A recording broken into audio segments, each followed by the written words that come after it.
한시 자유로운 여행 23번째 여행을 떠나도록 하겠습니다. 오늘은 오악 중에서 북악 항산을 올라보도록 하겠습니다.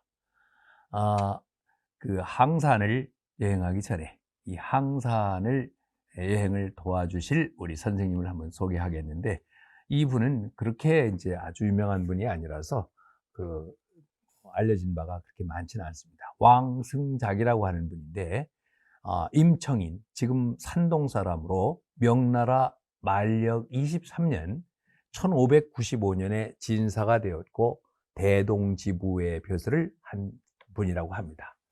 근데 쭉 보니까 항산에 관한 시가 많이 있는데, 이 왕승작의 시가 아주 좋습니다. 마치 그 두보의 그 망악 태산을 바라보며라고 하는 시와 비견될 만큼 아주 좋은 시라서 제가 이분을 모셨습니다. 그러면 항산 오르기 전에 먼저 그 항산에 대해서 먼저 좀 알아보고서 올라가도록 하죠. 항산, 항상 항자 항산입니다. 항산은 협의의 항산과 광의의 항산 두 개념을 다 포함하고 있습니다.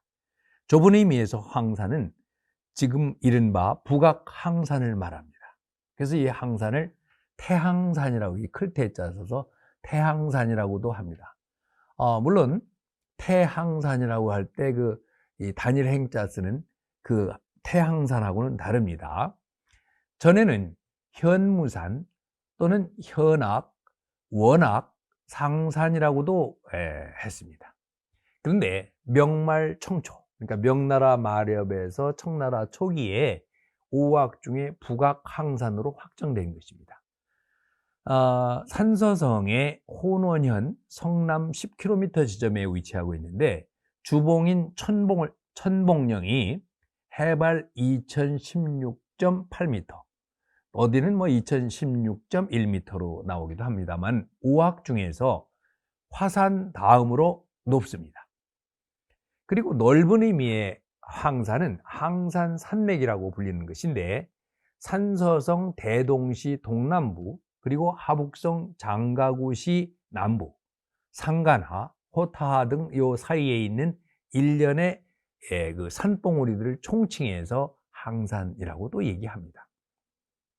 이것은 대체로 서남 쪽에서 동북으로 쭉 뻗어 있는데, 동서의 길이가 약 300km, 그리고 남북의 넓이가 약 80km나 된답니다.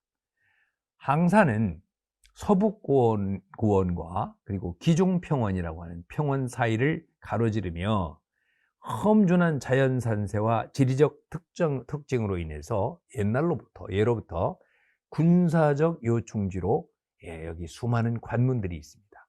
그리고 여러 제왕들이나 장군들이 여기서 이제 전쟁을 많이 했고, 그래서 고대의 관문이나 성체, 봉화대 등 유적이 많이 남아 있습니다. 그리고 뭐 또 다른 산에도 그렇지만은 이 항산도 이 도교에 대한 도교가 많이 여기 이제 성지가 있는데, 서한 시대부터 시작되어서 북의 시대에 굉장히 여기서 이제 흥성합니다. 근데 주로 주류는 전진파라고 하는 온전전자 참진자 전진파의 성지가 되었습니다. 전진파는 원래 그 여동빈이 이게 가르침을 받은 왕중양이라는 분이 창시한 도교의 북파 종파를 얘기하기도 합니다. 자, 그러면은 왕승작의 등항산, 항산에 올라서라고 하는 시를 한번 감상을 해보도록 하겠습니다. 먼저 그 시를 하나하나 해석하고 나서 전체적으로 감상을 하도록 하죠. 등항산, 운중 천하척이니 우견 차산존이라. 팔수 개남회요 군봉 진북준이라. 선대 이밀형이요 풍굴 호운둔이라. 잉유 수기흥이나 공년 전로혼이라. 이 시는 그 우원율시입니다. 그리고 운자는 원자운인데, 여기서 오원율 씨 같은 경우는 2, 4, 6, 8을 맨 끝 글자를 같은 울림의 글자를 씁니다. 여기서 보면 어떻게 되죠? 존, 우견차산 존 할 때 존, 그 다음에 네 번째 준, 그리고 그 뒤에 뭐죠? 둔, 그리고 맨 끝에 혼. 이것을 중국어로 읽으면 쫀, 그 다음에 뚠, 혼, 이런 식으로 같은 울림의 글자를 쓰는 겁니다. 자, 그러면 한번 글자 하나씩 해석을 해보도록 하죠. 운중이라고 하면 보통 구름 가운데 이러잖아요. 근데 이것은 구름 속에 높이 솟은 산을 얘기한 겁니다. 운중하고 이 산 얘기는 안 했지만 구름 속에 높이 솟은 산이 이 바로 항산을 말하죠. 이것이 천하척이라. 천하의 척은 척추입니다. 척추. 천하에 이렇게 쭉 척추처럼 북쪽에 맨 위에 있으니까 척추라고 할 수 있으니 우견차산존이라. 또 더욱 우자예요. 더욱 무엇을 볼 수 있느냐? 차산, 이 산이 존귀함을, 아주 지극히 높음을 우리가 알 수 있겠다. 이게 천하의 척추와 같은 그 위치에 있다고 이렇게 이제 얘기를 합니다. 잘 아시다시피 이 한시에서는 대개 앞부분에서는 이제 경치를 쭉 얘기하고 맨 뒤에 가서 이제 자기의 의견, 자기 생각을 얘기하는 것이 일반적이죠. 자, 그러면 그 다음 세 번째 구절을 보겠습니다. 팔수개남회요. 팔수는 8개의 물인데 8개 지류예요. 이것은 뭐냐면은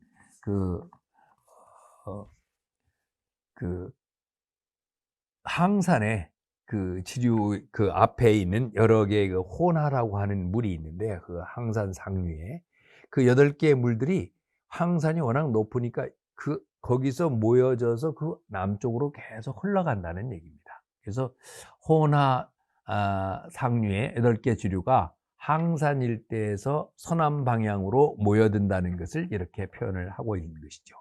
그러니까 8강이 모두 산 아래서 만나 남쪽으로 흐르고 군봉, 진, 북준이라.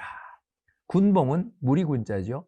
여러 봉우리들, 그 항산 앞쪽에 이제 봉우리들이 굉장히 많은데 남쪽을 바라보면 이 산봉우리들이 다 그런 뜻이에요. 이때 다할 진짜가 모두 다 북쪽으로 구부리고 쭈그리고 있는 것 같다는 거예요. 항산을 향해서 이렇게 숙이고 있는 것 같다. 그러니까 즉 항산이 가장 높다는 것을 얘기하고 있는 것이겠죠. 그 다음에 보겠습니다. 선대 인밀형이요 풍굴 호운눈이라. 선대는 신선이 사는데 신선대를 말하는 것인데 이것은 어디냐면 북악, 그러니까 항산의 정상에 천봉역이라고 합니다. 그걸 가장 높은 곳이 천봉역인데 이 꼭대기에 북악관이 있습니다. 북악에다 관자를 볼 관자를 쓰는데 이거 아시는 분들은 잘 아시겠지만 관자가 볼 관자를 쓰는 거는 뭐냐면 도교의 사원입니다. 우리가 집 관자를 쓰지 않고 볼 관자를 씁니다. 그래서 북악관이라고 하는 도교 사원이 있는데 선대는 바로 이곳을 가리킵니다. 아주 높은 곳에 있어요. 그래서 참고로 말씀드리자면은 북악항산 굉장히 바람이 셉니다. 그래서 그 큰 나무가 자라지도 않고 그래서 거기에 특히 꼭대기에 올라가서 사진 찍을 때 굉장히 조심해야 됩니다. 제가 경험으로는 겨울에 올라갔는데 아주 한겨울도 아니었어요. 근데 사진 찍으려고 하는데 바람이 휙 불어가지고 뒤에 이렇게 모자 있잖아요. 뒤에 달린 모자로 확 해서 뒷걸음질 한 1, 2m 뒷걸음질 친 적이 있어요. 그러니까 만약에 절벽 근처에서 사진 찍다가는 큰일 날 수가 있습니다. 그러니까 그런 거 조심하셔야 됩니다. 자, 그래서 거기가 바로 이제 선대인데 하도 높은 곳에 우리나라는 산 꼭대기에다 집을 짓지는 않죠. 근데 중국 사람들은 산 정상 위에도 그 사원이나 무슨 뭐 집이 있습니다. 그 특징이에요. 그래서 선대는 임일형, 하도 높이 있으니까 임일이라는 건 뭐예요? 해의 임에 있다. 태양에 가까이 다가가 있는 것 같아서 여기서 보기에 멀다는 거죠. 멀리. 그러니까 선대는 멀리 태양을 마주해서 서로 비추고 있는 것 같고, 풍굴, 이게 풍굴이 재미있어요. 거기 이제 항산에 가면 절벽이 까지른 듯한 절벽이 있는데 그 중간에 이렇게 좀 공간이 있습니다. 그 공간이 텅 빈 데가 있는데 이곳에 바람이 휙 불면은 그 소리가 무슨 호랑이가 뭐 우르렁거리는 소리라고도 그러고 뭐 이상한 소리가 확 나요. 그게 이제 풍굴, 바람굴이라고 그럽니다. 그런데 이 바람굴 주변에 구름이, 운모가 늘 이렇게 쭉 껴 있어요. 그래서 여기서 시인은 뭐라고 얘기하냐면은 풍굴에는 호운, 그 풍굴을 지켜주는, 호위해주는 구름이 늘 머물고 있구나, 이렇게 얘기한 거예요. 그러니까 구름이 그걸 지켜준다고 이제 그 표현을 한 것이죠.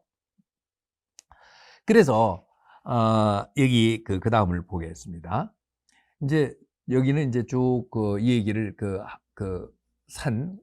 항산의 그 어떤 모습을 얘기를 하고 있다면은 이 뒤에 이제 가서는 본인이 어떤 생각을 적고 있어요. 잉유 수기흥이나, 잉이라고 하는 거는 남을 잉자예요. 잉여 농산물 뭐 할 때 잉입니다. 유, 남아있다. 뭐가? 숫자는 수색하다, 찾다 그런 거예요. 기흥, 기이하고 신기한 것을 찾아가려는 그런 흥취가 아직 남아있는데, 내가 좀 더 좀 다녀보고 싶은데, 이런 얘기죠. 그런데 공련전로혼이라. 공은 공연히, 다만, 련자는 왜 불쌍히 여긴다 할 때 동병상련 그러죠.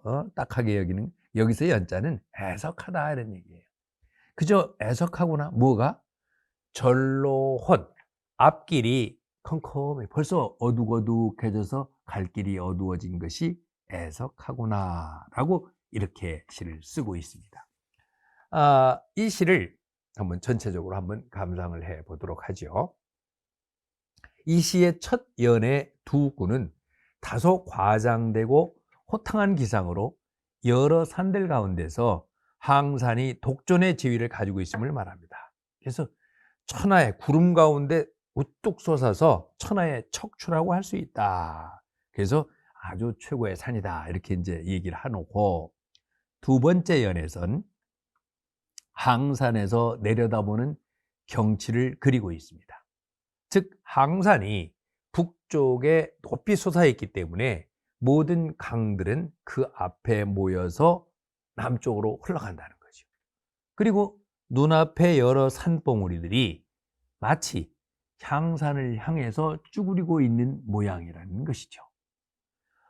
이 시구는 앞에 우리가 그 태산을 여행할 때 두보의 망악이라고 하는 시를 보았습니다. 이 두보의 망악의 끝 두 구인 회당 능절정하여 일남 중산소리라, 반드시 정상에 올라가 한번 굽어 쫙 내려다보면 무산들이 작게 보이리라 라고 한 이 두보의 망악의 마지막 구절을 연상하게 합니다. 세 번째 연은 아래에서 우러러보는 경치를 그리고 있습니다. 위에서 내려다보는 게 아니라 밑에서 쫙 우러러보는 경치인데, 그 항산 정상에는 회선부라고 하는, 신선들이 모이는 곳이라는 회선부라는 집이 있어요. 또 금기대라고 하는, 바둑 두고 금을 연주하는 그런 금기대라고 하는 건축이 있는데, 산 꼭대기에 지었기 때문에 그게 아주 멀리 저 태양과 접근해 있는 것 같은 느낌이 든다는 것이죠. 그리고 풍굴이라고 하는 것, 아까도 말씀드렸지만 북악관, 즉 그 도교의 사원입니다. 북악관 양측에 절벽이 쫙 서 있는데 그 중간이 이렇게 텅 비어 있어요. 그래서 거기에 바람이 불면 호랑이가 으르렁거리는 것처럼 느껴서 호구, 호랑이 호자에 입구자, 호구라고도 합니다. 풍굴은 바로 이걸 말하는데 이 주변에는 늘 연무가 가득 자욱히 끼어 있어요. 그래서 그걸 시인은 어떻게 봤냐? 구름이, 호위하는 구름이 거기에 딱 있구나. 이렇게 얘기했던 거죠. 그리고 이제 마지막에는 이러한 것들 이외에도 시인은 여러 곳의 신기한 경관들을 더 보고 싶은데, 아이, 이렇게 보니까 어느새 해는 서산해지고 길은 어두워서 더 갈 수 없다는 것을 매우 애석해하고 있습니다. 시인은 공련, 공연히 애석해한다. 단지 애석해한다라는 두 글자로 담담하게 이 마음껏 항산을 다 유람하지 못하는 그런 심정을 얘기해서 독자들로 하여금 더욱 북악 항산에 대한 동경하는 마음을 갖게 하는 것 같습니다. 이 시는 전체를 통해서 서로 다른 각도에서 항산의 험준함을 묘사하고 있습니다. 그리고 글자마다 또 행간에 삶을 사랑하고 또 산천을 좋아하는 호방한 기상이 흘러 넘치고 있습니다. 북악 항산을 노래한 이 왕승작의 이 등항산이라는 시는 동악 태산을 노래한 두보의 망학과 비교하면서 읽으면 참 좋을 것 같습니다. 두 시의 신운과 품격은 서로 각기 다른 묘미가 있다고 보여집니다.